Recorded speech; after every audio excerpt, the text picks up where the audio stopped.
Jadi mereka itu dilokasikan untuk kebutuhan IKN yang sedang dikembangkan. Halo teman-teman, Assalamualaikum warahmatullahi wabarakatuh. Ketemu lagi dengan aku Indah Surori. Jadi di video kali ini aku bakalan jelasin tentang 5 kategori pelamar CPNS yang berpeluang besar untuk lulus.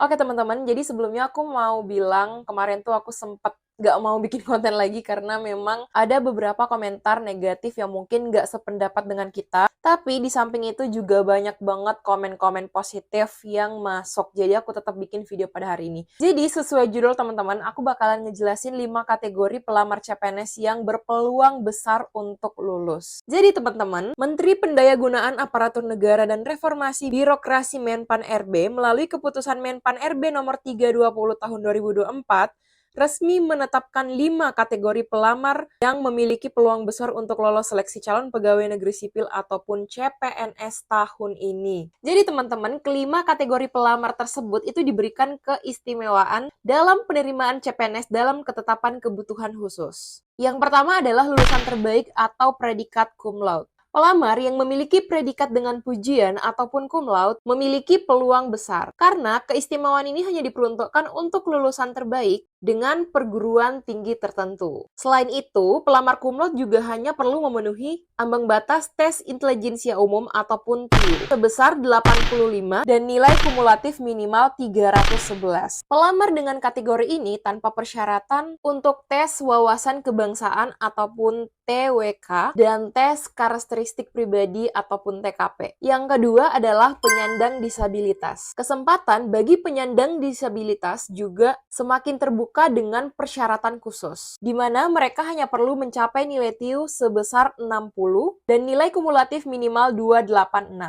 Untuk penyandang disabilitas netra, waktu ujian diberikan tambahan sebanyak 130 menit. Ketiga adalah diaspora. Kategori diaspora diberikan kesempatan khusus dalam seleksi CPNS. Mereka seperti halnya dengan lulusan cum laude hanya perlu memenuhi TIU sebesar 85 dan nilai kumulatif minimal 311 tanpa perlu memenuhi nilai ambang batas TWK maupun TKP. Yang keempat adalah putra-putri Papua. Pelamar yang merupakan putra-putri asli Papua memiliki persyaratan yang lebih ringan. Mereka hanya perlu memenuhi nilai TIU sebesar 60 dan nilai kumulatif minimal 286. Kategori pelamar ini menjadi bagian dari kebijakan afirmatif untuk meningkatkan keterwakilan putra daerah Papua dalam pemerintahan. Yang kelima adalah putra-putri Kalimantan. Putra dan putri dari wilayah Kalimantan juga termasuk kategori pelamar yang memiliki peluang besar. Jadi mereka itu dilokasikan untuk kebutuhan IKN yang sedang dikembangkan. Nilai ambang batas bagi pelamar kategori ini itu disamakan dengan pelamar umum. Mengapa kelima kategori ini memiliki peluang besar? Peluang besar ini hadir karena kelima kategori tersebut masuk ke dalam kebutuhan khusus yang dirancang oleh Menpan RB. Artinya, tidak semua pelamar itu dapat mendaftar dengan ketentuan ini. Hanya mereka yang memenuhi syarat dan masuk ke dalam kategori khusus yang akan mendapat prioritas. Selain itu, ambang batas yang nilainya berbeda dibandingkan pelamar umum itu memberikan keuntungan tersendiri. Dengan aturan baru yang ditetapkan oleh Menpan RB, seleksi CPNS tahun ini itu tuh menjadi lebih terbuka bagi talenta-talenta khusus berbagai latar belakang dan keahlian. Sekaligus memberikan peluang bagi putra-putri daerah untuk berkontribusi dalam pembangunan nasional. Oke teman-teman, hanya itu yang bisa aku sampaikan. Mohon maaf jika ada salah kata, mohon maaf jika ada yang tidak berkenan untuk kalian. Yang super positif, terima kasih. Dan untuk yang negatif nggak apa-apa karena kita semua pasti mempunyai